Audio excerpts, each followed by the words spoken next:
Hello students, how are you. Welcome to my YouTube channel Pankaj physics Gulati. Students, आपको इस channel पर ना केवल graduation and post graduation physics के टॉपिक्स की सबसे आसान एक्सप्लेनेशन देखने को मिलती है, बल्कि आपको साथ के साथ ये भी बताया जाता है कि आपको एग्जाम में क्या और कैसे लिख के आना है, ताकि आप सिर्फ एक वीडियो देख के ही अपने नोट्स बना सकें और एग्जाम्स में बहुत अच्छे मार्क्स ला सकें। तो स्टूडेंट्स, आज ही चैनल को सब्सक्राइब कीजिए और पाइए नोटिफिकेशन मेरी नई वीडियो का सबसे पहले। इसी कैटेगरी में आगे बढ़ते हुए आज हम बात करेंगे BSc first sem electricity, magnetism and electromagnetic theory unit 1 के एक और इम्पॉर्टेंट टॉपिक के बारे में, जिसका नाम है derivation of electric field E vector from potential as a gradient. ये टॉपिक जो है इस नाम से आपके सिलेबस में दिया हुआ है, और इस टॉपिक को हम ऐसे भी कह सकते हैं, relationship between electric field E vector and electric potential V. तो स्टूडेंट्स, आज के इस वीडियो में हम ड्राइव करेंगे relationship between electric field E vector and electrostatic potential V. देखिए स्टूडेंट्स, इलेक्ट्रिक फील्ड जो है वो एक वेक्टर क्वांटिटी है, जबकि इलेक्ट्रोस्टैटिक पोटेंशियल जो है वो एक स्केलर क्वांटिटी है। बट दोनों में एक रिलेशनशिप एग्जिस्ट करता है, और उसी रिलेशनशिप की डेरिवेशन आज के इस वीडियो में की जाएगी। तो स्टूडेंट्स, सबसे पहले हमें कंसिडर करना होगा एक positive point charge plus Q, और इससे आर डिस्टेंस दूरी पर एक पॉइंट पी कंसिडर करना होगा। पी और इस पॉजिटिव पॉइंट चार्ज में कितना डिस्टेंस है? आर डिस्टेंस है। तो इस पॉजिटिव पॉइंट चार्ज के कारण पी पॉइंट पर कुछ पोटेंशियल भी होगा और कुछ इलेक्ट्रिक फील्ड भी होगा। पहले हम उन दोनों के एक्सप्रेशन लिखेंगे, फिर हम रिलेशनशिप ड्राइव करेंगे E vector and electric potential V के बीच में। तो आप क्या लिखेंगे इसमें? Consider a point charge q. एक हमने पॉइंट चार्ज क्यू कंसिडर कर लिया, जो कि एक पॉजिटिव पॉइंट चार्ज है। यहाँ पर आपको पॉजिटिव लिखने की जरूरत नहीं है, क्यू का मतलब प्लस क्यू ही है ये। The electric potential at a point P distant r from it is given by. अब उस पॉइंट पी पर, जो कि इस पॉजिटिव पॉइंट चार्ज क्यू से आर डिस्टेंस पर होगा, उस पॉइंट पर कितना इलेक्ट्रिक पोटेंशियल होगा, इसकी डेरिवेशन हम कहाँ करते हैं?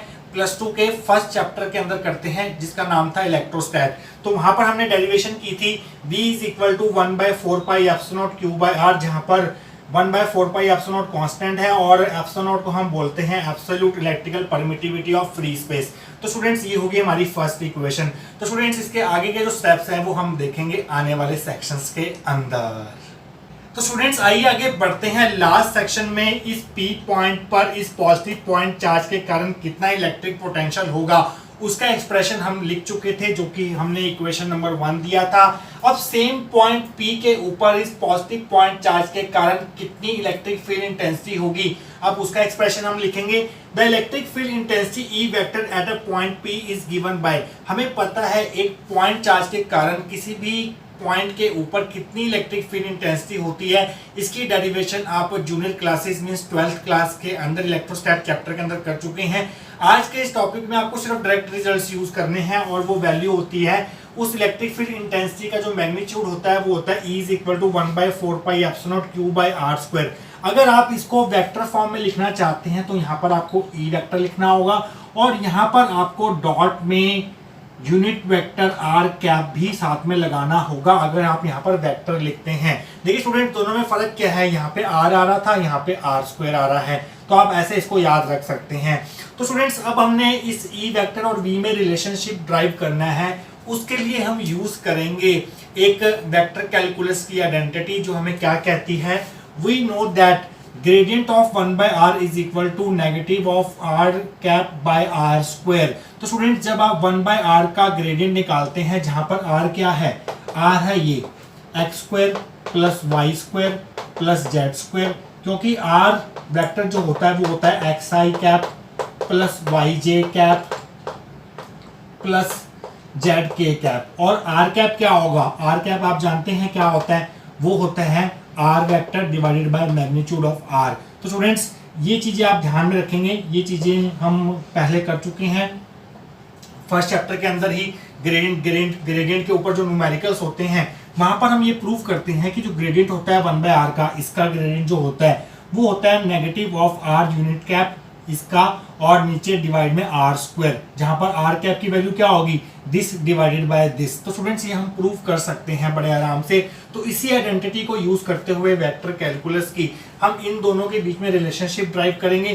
तो इस माइनस साइन को अगर हम इधर भेज दें तो r cap by r square की वैल्यू क्या आ जाएगी, negative of gradient of 1 by r, minus sine हमने इधर शिफ्ट कर दिया, ये हमारी थर्ड इक्वेशन होगी। अब हम क्या करेंगे, दोनों तरफ q by 4 pi epsilon naught से मल्टीप्लाई करेंगे। तो लाइन लिखेंगे आप, multiplying both side by q by 4 pi epsilon naught we get.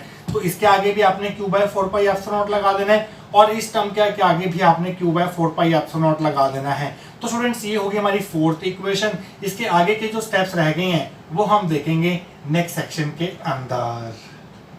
तो स्टूडेंट्स आइए आगे बढ़ते हैं। लास्ट सेक्शन में हम फोर्थ इक्वेशन तक निकाल चुके थे। आप देखिए स्टूडेंट्स, फोर्थ इक्वेशन के जो लेफ्ट हैंड साइड में लिखा हुआ है वो क्या है, q by 4 pi epsilon naught dot r cap by r square. तो स्टूडेंट्स यहाँ भी तो यही लिखा हुआ है, q by 4 pi epsilon naught r cap by r square. तो इसकी जगह हम क्या लिख सकते हैं, इसकी जगह हम ई वेक्टर लिख सकते हैं। तो यहाँ पर हम ई वेक्टर लिख देंगे, इक्वल टू में डेल जो है वो उसको हम बाहर ले सकते हैं, माइनस डेल आगे लिख दो और ऐसे करके लिख दो इसको, कोई फर्क नहीं पड़ेगा, कोई फर्क नहीं पड़ेगा, क्योंकि 4 पाई एप्सिलॉन नॉट और q जो है वो कांस्टेंट है, उसको आप अंदर ले जा सकते हैं डेल के, कोई फर्क नहीं पड़ेगा। तो स्टूडेंट्स ये टर्म क्या है, ये क्या टर्म है, ये देखिए फर्स्ट इक्वेशन में ये लिखा हुआ ना q by 4 pi epsilon naught r, ये क्या है, v है। तो ई वेक्टर क्या आ गया, नेगेटिव डेल v, इसकी जगह हमने v लिख दिया। तो स्टूडेंट्स ये है relationship between E vector and v। तो हम लाइन क्या लिख सकते हैं, 10 electric field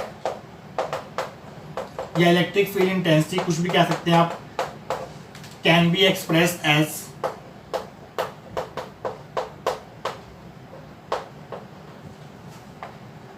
negative of gradient of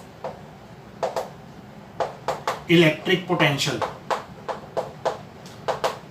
बहुत ही इंपॉर्टेंट रिजल्ट है ये इलेक्ट्रोस्टैट का, बी। और v एक स्केलर फंक्शन है और electric field intensity E vector जो है एक वेक्टर फंक्शन है। तो ई वेक्टर को हम रिप्रेजेंट कर सकते हैं negative of gradient of some scalar function जो कि है इलेक्ट्रिक पोटेंशियल। तो स्टूडेंट्स अगर हम इस इक्वेशन के दोनों तरफ कर लें तो हमें क्या रिजल्ट मिलेगा, taking curl on both sides, taking curl on both sides. तो स्टूडेंट्स अगर आप कर्ल लेंगे दोनों तरफ, तो कर्ल का मतलब है डेल क्रॉस लगाना है, दोनों तरफ डेल क्रॉस कर दीजिए, del cross E vector is equal to minus del cross del V. तो स्टूडेंट्स यहाँ भी हमने डेल क्रॉस लगा दिया, यहाँ भी डेल क्रॉस लगा दिया, बट हमें पता है curl of gradient of scalar function जो है वो हमेशा जीरो होता है। v यहाँ पर एक स्केलर फंक्शन है, अगर आप पहले v का ग्रेडियंट निकालो, जो आंसर आपको मिले अगर उसका कर्ल निकालो तो वो हमेशा जीरो आता है। तो यहाँ से कर्ल ऑफ ई वेक्टर जो है वो क्या निकल के आ गया, जीरो आ गया। और यहाँ से क्या प्रूव होता है कि जो इलेक्ट्रिक फील्ड है वो एक कर्ल फ्री फील्ड है, नॉन कर्ल फील्ड है, और दूसरे शब्दों में हम कह सकते हैं ये एक ई रोटेशनल फील्ड है। So E vector is curl free और क्या कह सकते हैं हम, और नॉन कर्ल और ई रोटेशनल वेक्टर फील्ड। तो इलेक्ट्रिक फील्ड का जो कर्ल होता है वो हमेशा जीरो होता है, वो भी आपका इस रिलेशन से बड़े आराम से प्रूव हो सकता है। तो स्टूडेंट्स ये था आपका relationship between electric field and electrostatic potential, जो कि मैक्सिमम 4 मार्क्स की कैटेगरी से ऊपर का नहीं आएगा। तो स्टूडेंट्स आई होप आपको आज का टॉपिक जो है वो अच्छे से समझ आया होगा। मिलेंगे किसी और important topic of electricity, magnetism and electromagnetic theory के साथ। Till then take care.